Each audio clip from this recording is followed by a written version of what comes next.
तो प्यारे बच्चों नमस्कार, मैं हूं रोशन और आप देख रहे हैं रोशन ऑनलाइन क्लासेस। आज हम लोग सीखने जा रहे हैं कि शून्यक कैसे निकालते हैं और शून्यक निकालने के बाद उसके गुणांकों और शून्यांकों के बीच का संबंध सिद्ध करना होता है कि क्या आपने जो शून्यक निकाला उनके गुणांक के बीच का जो संबंध होता है एग्जिस्ट कर रहा है या नहीं कर रहा है, और अगर नहीं कर रहा है तो आपका जो शून्यक निकाला हुआ है वो गलत है। समझ रहे? तो आइए हम इसकी मदद से सीखने का प्रयास करते हैं। बार बार बोल रहे हैं बउआ कि अभी टोटल का टोटल क्वेश्चन डिस्कस नहीं हो रहा है। क्यों? क्योंकि अभी हमें टाइप बाय टाइप सीखना है। पहले टाइप बाय टाइप सीख लेंगे, उसके बाद टोटल क्वेश्चन को हम लोग डिस्कस करते चलेंगे। लेकिन इस बीच आपको कोई भी क्वेश्चन में दिक्कत है तो आप कमेंट कर देंगे कि हाँ सर हमको इस क्वेश्चन को बता दीजिए, ये भी समझ में नहीं आ रहा, क्योंकि ऑफलाइन सेंटर में पढ़ रहे हैं या फिर कहीं भी पढ़ रहे हैं जो हमें क्वेश्चन दिक्कत कर रही है, अब बिंदास कमेंट करिए और हमें बताइए कि इस क्वेश्चन में दिक्कत हो रहा है, फटाफट आपको बता देंगे। तो पहला है द्विघात बहुपद 6x² - 3 - 7x के शून्यक निकालना। ठीक है, तो ऐसा क्वेश्चन बहुत ही मज़ेदार है। 6x² - 3 - 7x। तो हम लोग क्या करना है, अब शुरू कर देंगे, इसको तोड़ना शुरू करें 3 को, है ना? सही बात है। हम किसको तोड़ेंगे? घटा करके 3 लाना है ना बउआ। बहुत बढ़िया से सब असर करता है, बहुत ही गलत बात है। ऐसे हम जिंदगी में नहीं बना पाएंगे, और बनाएंगे तो गलत होगा, क्योंकि x देख रहे हैं कहाँ है। चाहे किसी भी गली में जाऊं मैं, तेरी खुशबू को पहचानूं मैं, ये बीच में से साइड में कैसे आ गया रे? क्योंकि बहुपद का व्यापक रूप होता है x² plus bx plus c। अचर पद लास्ट में होता है, तो बीच में कैसे आ गया रे? बताओ, तुम लोग धक्का मुक्की भी नहीं किया इसको। ठीक है, तब इसको प्यार से कहेंगे। क्या कहेंगे? प्यार से कहेंगे। चलो ले चलूं तुमको कहाँ? तारों के शहर में। तो इसको बुलाएंगे, चलो तू कहाँ रूस के भाग गया था, आ जा। जैसे छोटका बुतरून होता है ना कि न कुछ लिया तो भाग जाएगा, जो हम ना रबूता रहता, तो कुछ कुछ फुसला के फिर बुलाया जाता है। तो सेम टू सेम ऐसा ही है कि पहले आपको किसी भी रूप में दे दिया जाए, व्यापक रूप में लाना जरूरी है। व्यापक रूप बोले तो जिसका स्टैंडर्ड फॉर्म है ना, कि x² + bx + c देकर बोल देते हैं कि ये द्विघात बहुपद का संकेत है, या बोल सकते हैं समीकरण है। क्लियर है? अब इसको हम करेंगे कि क्या करेंगे, शुरू वाले को अंतिम वाले से गुना, शुरू वाले को अंतिम वाले से गुना, तो 6 × 18 हो गया ना। अब इसको भागा देंगे, 2 × 9 = 18। क्लियर है? घटा करके कितना आना चाहिए? 7, और गुना करने पर 18। हमको अब अभाज्य गुणनखंड सीखना नहीं है, देखते चलना कि क्या ऐसा हो रहा है। ये नहीं कि आंख बंद करके हम करते जाते हैं। अब ये देखिए, 9 दूनी 18 हो गया, गुना सही है। 6 × 18 होता है ना, तो 9 दूनी 18 भी होता है। और 9 में से अगर 7 2 घटाएंगे तो 7 आ ही जाएगा, पक्का है। 9 में से अगर 2 घटाएंगे तो 7 आएगा। लेकिन किस में चाहिए? निगेटिव में। किस में चाहिए? तो बताओ, 9 में से 2 घटाए तो कितना है बुआ? 7। लेकिन उल्टा कर देते हैं कि 2 में से 9 घटाएंगे तो -7। क्लियर है? 2 में से 9 नहीं घटेगा, तो 9 में से 2 घटा दे। लेकिन जिसकी लाठी उसी की भैंस। मैंने ताकतवर इंसान के लिए दुनिया है, वरना कमजोरों के लिए तो समझिए। अगर मुर्गा बरियार रहता तो उन्हीं से बड़ा रहता तो कहता आ जा, है ना, बहुत तो चबाया था रे बाबा, है ना, लेग पीस में तोड़ के खाया तुम लोग। अब बता दे तुमको, बता खुशबू, तो तक करेजा निकाल के खाता। बेचारी ढल गई। नहीं, अभी जिंदा रहना भाई, पोता पोती देखना है, पोता पोती देखना है ना जी। यहाँ तक दिक्कत है? तो शुरू से अंतिम वाला को गुना करेंगे, उसका अभाज्य गुणनखंड निकालेंगे। निकालने के बाद चेक करेंगे कि क्या घटाने के बाद इतना आ रहा है। अगर जोड़ेगा तो जोड़ करके, घटाएगा तो घटा करके। तो यहाँ घटा करके लाना, मतलब जैसा भी रहेगा सिस्टम वहाँ दिखाया हो रहेगा, क्योंकि जोड़ करके 7 तो होगा नहीं दोनों का। तो ये क्या है, घटा करके हमको 7 आना चाहिए। सही बात है कि 9 में से 2 घटाया तो 7 हो गया। क्लियर है? चलो जी, अब इसको तोड़ा जाए तो इसका क्या होगा?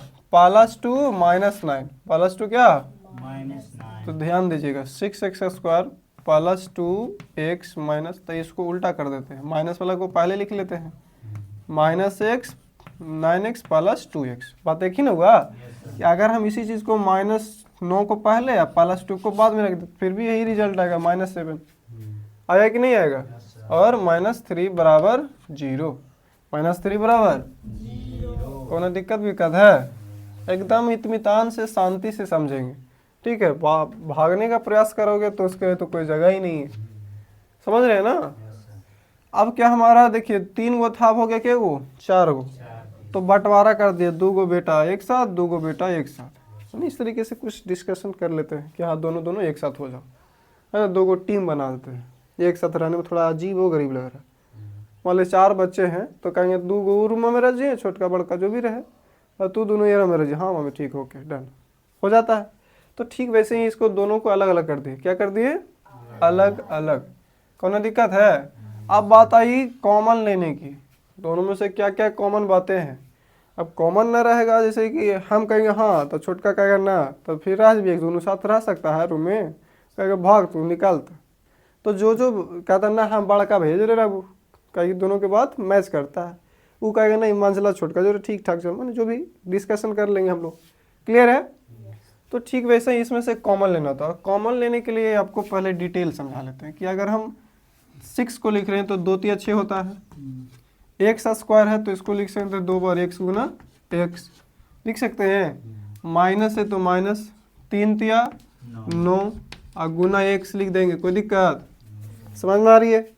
अब बोले कॉमन, कॉमन माने जो दोनों बात मिलता है, क्लियर है? समझ में आ रही है? जैसे 2 दोस्त होता तो कहता बता दो हम दोनों में का कॉमन बात है, तो कुछ न कुछ डिस्कशन करता होगा, क्लियर है? बता कोयल और कौवा में क्या समानता है? कोयल और कौवा में क्या समानता है? दोनों के दोनों काले हैं, पर आवाज में आवाज हम विभिन्नता पूछे हैं, ये एक स्टेप आगे जाता है। समानता क्या है कि दोनों के दोनों काले हैं, है ना। वो अलग बात है कि कौवे की जमात में हंस ललायत हो गया, पढ़े ना मदन वाला, हाँ।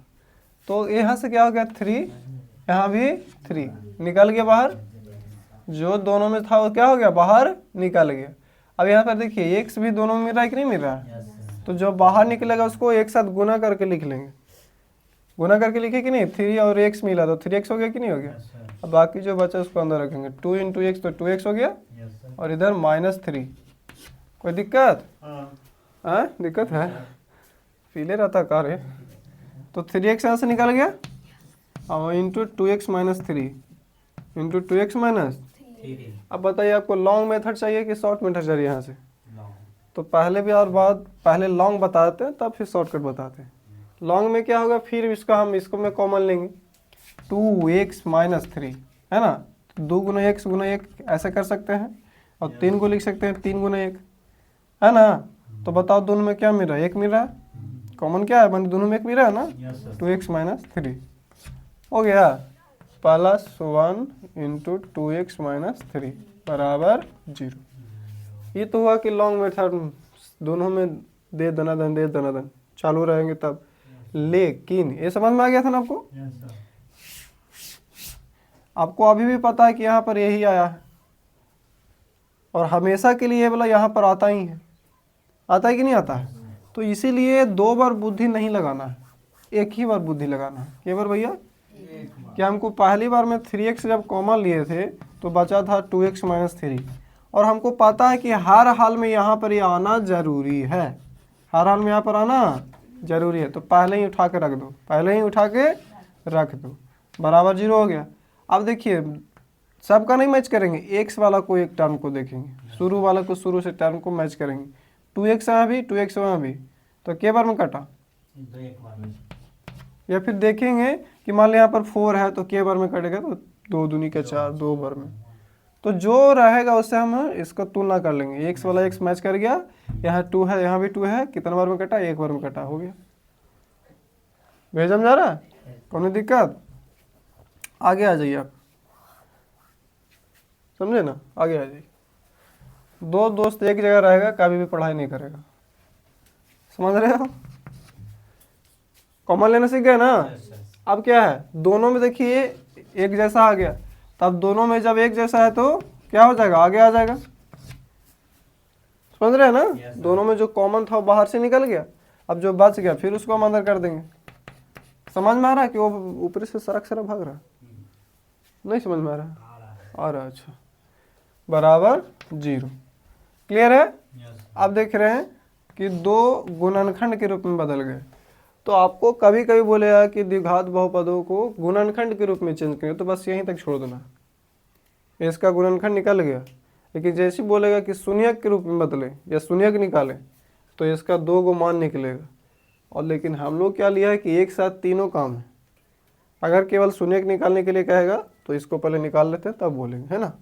तो 2x - 3, अब इसका हम अगर हम मान निकालना चाहेंगे तो ये इसको देखना चाहेंगे हम। अगर चाहते हो कि ये जिंदा रहे तो इसको तो मारना पड़ेगा, किसी को तो मरना होगा। तो ये गुना में इधर जाके भागा 0 में किसी भी संख्या से भागा देने पर 0 होता है।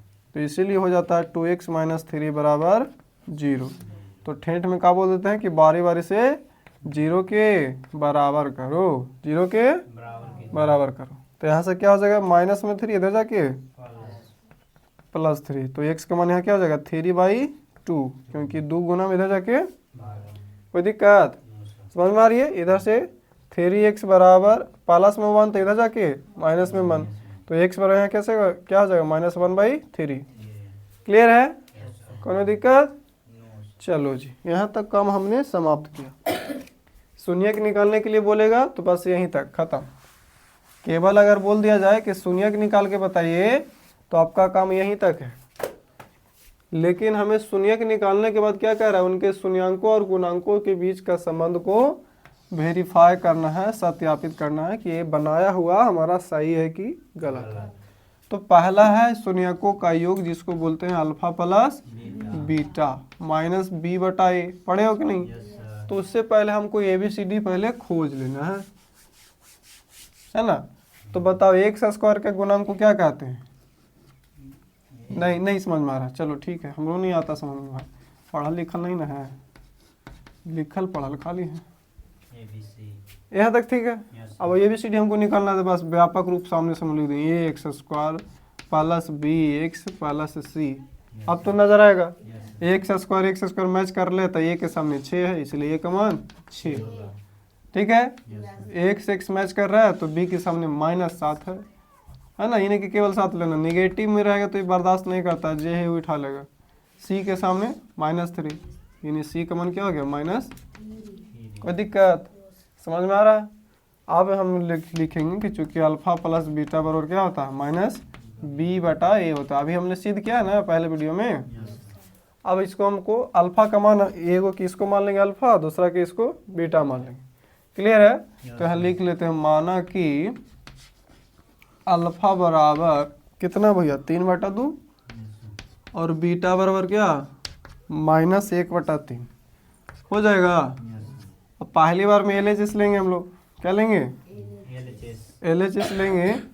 तो LHS में क्या अल्फा प्लस बीटा होगा, अल्फा प्लस बीटा मतलब 3/2 और प्लस गुना माइनस माइनस हो जाएगा। समझ रहे हो ना बात को? Minus. अब अगर हम इसका LCM लेंगे तो 3 दूनी का 6, 3 दूनी का 6 हो गया ना। Yes, sir. अब ये इधर गुना, ये वाला इधर गुना, तो 3 × 9 में से कितना घट जाएगा 2, 2. 9 में से 2 घटेगा Yes, sir. तो कितना हो गया LHS का मान 7. -7 +7 7/6 होगा ना कि नहीं होगा? Yes, sir. सही जा रहे हैं? Yes, sir. अब हमको RHS चाहिए ना। Yes, sir. RHS बोले तो -b/a है, -b/a। अब बताओ b का मान यहाँ से कितना निकला -7 ना रे, तो इसका माइनस पहले ले लेंगे और इसको साथ में ले लेंगे -7 हो गया। Yes, sir. अब बटा a का मान कितना, 6. माइनस इंटू माइनस प्लस होता है, Yes, sir. तो +7/6 हो गया। देखिए तो दोनों बराबर है, जब दोनों बराबर है तो नहीं बराबर है, Yes, sir. इसलिए LHS बराबर RHS, यहाँ से क्या हो गया सिद्ध हो गया, प्रूव हो गया। Yes, sir. कोई दिक्कत? उसके बाद क्या अल्फा इंटू बीटा हमको निकालना होगा। क्या निकालना होगा? Alpha into beta. Alpha into beta. आप LHS समझ जाइएगा। अगर हम यहाँ से अल्फा इंटू बीटा तो दोनों को गुना करना पड़ेगा। क्या करना पड़ेगा? गुना. तो गुना करना पड़ेगा, तो अल्फा का मान कितना है भैया 3/2 और बीटा का मान कितना है -1/3। 3 से 3 खत्म, ऊपर नीचे काटना है, ऊपर नीचे तिरछा तिरछी कटेगा, लेकिन ऊपर से ऊपर नहीं कटेगा, ऊपर से ऊपर दोस्ती होता है। जब झगड़ा होता तो लाठी ऐसे चलता, देखते हो ना, तो क्रॉसिंग करेगा ऊपर से नीचे, लेकिन दोस्ती करेगा ऊपर से ऊपर, नीचे से नीचे। यानी ये दोनों गुना करता है ऊपर नीचे, माने ऊपर ऊपर, और ये नीचे नीचे, और ऊपर से नीचे झगड़ा होता है। क्लियर है? तो ऊपर क्या बच गया -1/2, माने पूरा क्या रिजल्ट है हमारा 1/2 आ गया। आ गया कि नहीं आ गया? Yes sir. अब देखते हैं C/A, यानी कि ये था हमारा कितना, ये था LHS ना बुआ, LHS। अब हम लोग क्या निकाल रहे हैं RHS। RHS बराबर क्या होगा, अल्फा इंटू बीटा बराबर C/A होता है ना, C/A। तो बताओ C का मान कितना है -3, और A का मान कितना है 6। 3 दूनी का 6 होता है, आ गया -1/2। नहीं ज़्यादा जीरी जीरी हो रहा ना, नहीं हुआ 3 दूनी 6। अभी नेगेटिव में था तो नेगेटिव घर ही चल जाएगा, दोनों बराबर। हम गलती कहे ना थे, दोनों बराबर आ गया कि नहीं हो गया? तो इस तरीके से, क्योंकि मेरे पास जगह कम है, अब जैसे इसको हम किए वैसे आपको भी करना होगा बारी बारी से। पहले लिखना होगा कि अल्फा प्लस बीटा और माइनस b/a होता, ठीक है। उसी प्रकार यहाँ लिखिएगा अल्फा इंटू बीटा बराबर C/A होता है, फिर LHS लेंगे RHS लेंगे, दोनों को सिद्ध करेंगे। क्लियर है? अब यहाँ से देखिए शून्यक निकालना भी सीख गए हम लोग। सबसे पहले शून्यक निकालने के लिए क्या करते हैं, शुरू वाले को अंतिम वाले से गुना, फिर उसका क्या करते हैं अभाज्य गुणनखंड करते हैं, और अभाज्य गुणनखंड के बाद चेक करते चलेंगे कि ये जो बाद वाला अचर पद जे कहेगा वही बात करना पड़ता है। अचर पद बोलेगा कि घटा करके पीछे वाला लाना है तो घटा करके, जोड़ करके पीछे वाला लाना है तो जोड़ करके उतना लाना होगा। क्लियर है? तो बोला घटा करके, तो हमने घटा करके इसका काम किया है। उसके बाद 3 से 4 होंगे तो इसको क्या करेंगे, 2 अलग अलग भागों में बांट लेंगे, है ना, 2 एक साथ 2 एक साथ। फिर इसमें कॉमन क्या होगा निकाल लेंगे, इसमें भी कॉमन क्या होगा निकाल लेंगे। शॉर्टकट विधि बताया कि एक निकालिए और चुपचाप इसको यहाँ पर लिख दीजिए, बीच में थोड़ा सा जगह छोड़ने के लिए। और उसके बाद बोले हैं कि दोनों में मैच करना, पहला से पहला, इधर भी x इधर भी x, दोनों में मैच करेगा। यहाँ 4 है तो दोनों नीचे, मैंने जो भी रहेगा इससे भागा दे देंगे, तो भागा दिए तो एक बार में कट गया, आ गया रिजल्ट। और बाकी आपको कॉमन लेना भी सिखा दी है कि आपको दिक्कत होता है वैसे तो फिर कॉमन ले सकते हैं, ज़्यादा फायदेमंद ये रहेगा। उसके बाद क्या है कि दोनों में जो मिल रहा है उसको फिर बाहर निकालते हैं, क्योंकि यहाँ भी कॉमन किए थे, यहाँ भी कॉमन करना होगा। तो पहले देखिए 3, फिर 4, फिर 2 में बदला, और फिर लास्ट में और 2 में बदल गया, मैंने जैसा था फिर इस तरीके से इंक्लूड होता जाता है। अब दोनों में से जो कॉमन हो निकालिए, जो बचा फिर एक नए ब्रैकेट में गया। फिर हमको अगर शून्यक गुणनखंड बोले तो यहीं तक छोड़ देना है, शून्यक निकालना तो यहाँ तक छोड़ देना है। क्लियर है? तो शून्यक निकालने के लिए क्या होगा, बारी बारी से 0 के बराबर कर दीजिए गुणनखंड को, बस वही प्लस माइनस आपको ख्याल रखना है। माइनस में था प्लस में, इधर गुना में था भागा में, इसलिए x का मान 3/2। यहाँ से क्या हो गया, प्लस में तो माइनस में, गुना में तो भागा में, इसलिए x बराबर -1/3। एक हो गया अल्फा, एक हो गया बीटा। अगर हमको बोले शून्यकों और गुणकों के बीच संबंध सत्यापित करना है तब अल्फा बीटा मानना पड़ना कोई मतलब नहीं, यहीं पर आंसर आपका हो गया। और मान भी लिए तो कोई दिक्कत वाली बात नहीं है। तो यहाँ से मान लेंगे अल्फा बीटा का मान जो भी यहाँ पर निकला है। उसके बाद हमको ABCD निकालना होता है ना, ABC निकालना हो तो उसके सिंपल सा तरीका है कि उस बहुपद के सामने व्यापक रूप लिख लो। तो जैसे लिखोगे तो मैच करेगा, जो मैचिंग खेलेगा उसके बाद जो बचेगा वो हमारा आंसर है। तो x² मैच किया, a का मान 6, b का मान -7 और c का मान वही। क्लियर है? बस वही अल्फा प्लस बीटा हमको फॉर्मूला पता है, पिछले वीडियो में सीखे भी हैं कि -b/a होता है। अल्फा का मान अभी लिए हैं, बीटा का मान भी अभी मान लिए हैं, इसको जोड़ेंगे पे एक बार में। फिर RHS में क्या है, ABCD अभी निकाल भी किए हैं, -b/a करके देखेंगे। तो ठीक वैसा ही कि अल्फा प्लस बीटा बराबर आया तो घटा करके हमें 7/6 के रूप में आया, और -b/a का मान भी हमारा 7/6 के रूप में है। कैसे है अभी बता चुके हैं, इस प्रकार से दोनों बराबर है, तो हमने ये सिद्ध कर दिया कि हाँ ये सही है। ठीक वैसे ही आगे हम लोग अल्फा इंटू बीटा करेंगे। क्या करेंगे? तो LHS में अल्फा इंटू बीटा, अल्फा का मान हमारा 3/2 और बीटा का मान -1/3, इस तरीके से कट कुट के -1/2 आया। उसके बाद RHS में C/A हम लोग पढ़ेंगे कि अल्फा इंटू बीटा C/A के बराबर होता है, इस प्रकार से -3/6 -1/2। फिर लिखेंगे LHS इक्वल टू RHS, फिर प्रूफ करके। क्लियर है? तो अगर हमको बोल दे शून्यकों और गुणकों के बीच संबंध तो यहाँ तक आपको करना पड़ेगा, गुणनखंड के लिए केवल यहीं तक निकालना है, शून्यक के लिए केवल यहीं तक निकालना है, एक साथ 3 काम। क्लियर है? यस आशा है कि आपको समझ में आ गया होगा, और समझ में आए तभी दोस्तों के साथ शेयर करें, सब्सक्राइब करना ना भूलें। मिलते हैं नेक्स्ट वीडियो में, तब तक के लिए देखते रहें, सीखते रहें, समझते रहें। जय हिंद, जय भारत।